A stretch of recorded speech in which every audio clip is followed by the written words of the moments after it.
সারাদিন মিথ্যা, অবিচার, জুলুম, মারামারি, হানাহানির ভিতরে আমরা চলি। আল্লাহ মাফ করুক, এই শবে কদরের দিন যদি আল্লাহর কাছে কেঁদে কেঁদে বলি, ইয়া রব্বাল আলামিন, আল্লাহ 7 আসমান থেকে 1 আসমানে নামিয়ে আল্লাহ ডাকে, বলে বান্দা তোমার কি প্রয়োজন আমাকে বলো।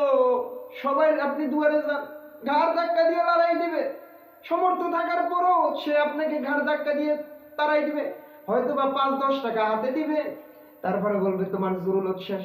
কিন্তু রব্বুল আলামিনের নিকট যখন আপনি দাঁড়াইবেন, আল্লাহ বলবে তুমি যা চাও বান্দা তুমি বলতে থাকো, রব্বুল আলামিন দিতে দিতে বলবে আপনার বলা শেষ হয়ে যাবে, কিন্তু আল্লাহর দেওয়া শেষ হবে না। বলেন সুবহানাল্লাহ।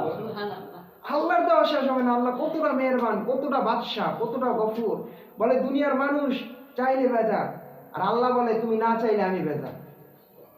এই আল্লাহর কাছে চাইতে কিসের কৃপণতা? আল্লাহর কাছে বেশি বেশি চাইবেন, হে আল্লাহ দুনিয়ার মানুষ আমারে কষ্ট দেয়, দুনিয়ার মানুষ আমারে বুঝে না, দুনিয়ার মানুষ আমারে কত কিছু বলে, আল্লাহ তুমি তো দেখো। আল্লাহ আল্লাহ কারো কাছে তো আমার যাওয়ার দরকার নেই, আল্লাহ তুমি তো 7 আসমান থেকে সব দেখো।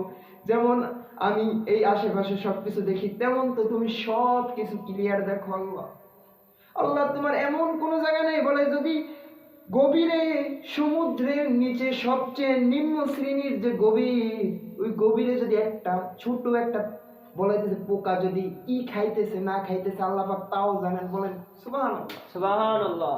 বলে আল্লাহ তাও জানে, কত গফফার। বলে আমাকে আল্লাহ এত বড় বানাইলেন, আল্লাহর কি সেই ক্ষমতা নাই?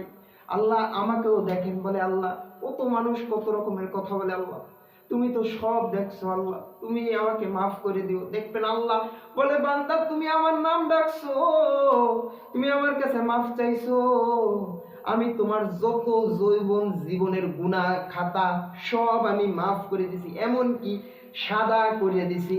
বলাইতেছে কাটা দিলে তাও কালির ওই যে কাটা দাগটা থাকে, আল্লাহ বলে ওই কাটা দাগটাও থাকবে না, তোমার প্রতিটা পৃষ্ঠা তোমার প্রতিটা পাতা একদম সাদা দবদবা কাগজ হয়ে যাবে। সুবহানাল্লাহ। আল্লাহ কত মেহেরবান। আল্লাহ জান্নাত বানাইছে, আল্লাহ সবকিছু আল্লাহ বানাইলো কার জন্য? আমাদের জন্য। কিন্তু আমরা এই আল্লাহর এত নাজ নিয়ামত পাইয়াও চিনি না, আল্লাহর চিনলাম না। কত আমরা আল্লাহর থেকে কত দূরে। আল্লাহকে যদি সেইভাবে ডাকতে পারি, সেই দিল নিয়ে যদি আল্লাহকে একবার যদি বলি আল্লাহ, আল্লাহ বলে লাব্বাইক লাব্বাইক লাব্বাইক।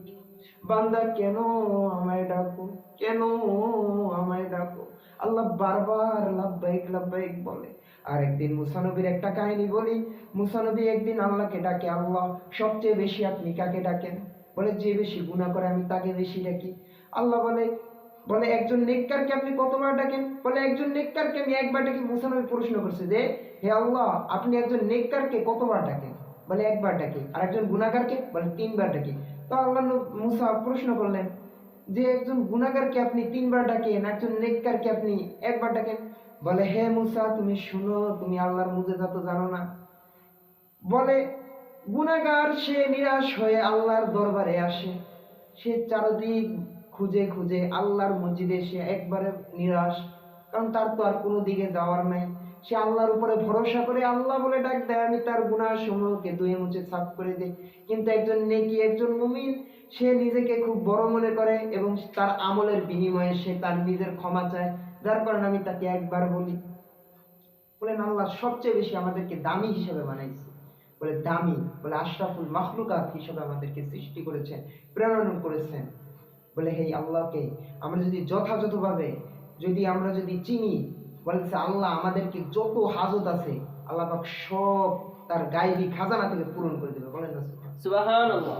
তাই এই আল্লাহর হুকুম যথাযথভাবে যদি আল্লাহর হুকুমকে পরিপূর্ণভাবে যদি পালন করতে পারি না, বলাইতেছে যদি পারি, বলে আল্লাহ আমাদের জন্য বলাইতেছে আসমান জমিন পরিমাণ যত যা কিছু আছে তার চেয়ে উত্তম জিনিস আমাদেরকে দিবে। সুবহানাল্লাহ। বলে আপনার খানার প্রয়োজন, আপনার টাকার প্রয়োজন, আপনার ক্ষমতার প্রয়োজন, আপনার সম্মানের প্রয়োজন, যা কিছু দরকার আল্লাহ বলতেছে বান্দা তুমি খেলে আমার কাছে হাত তুলো, আমি সব দিয়ে দিতে রাখি। সুবহানাল্লাহ। কি রে মরে গেল তোর টাকা দিব কে? আল্লাহ ইনশাআল্লাহ। আল্লাহ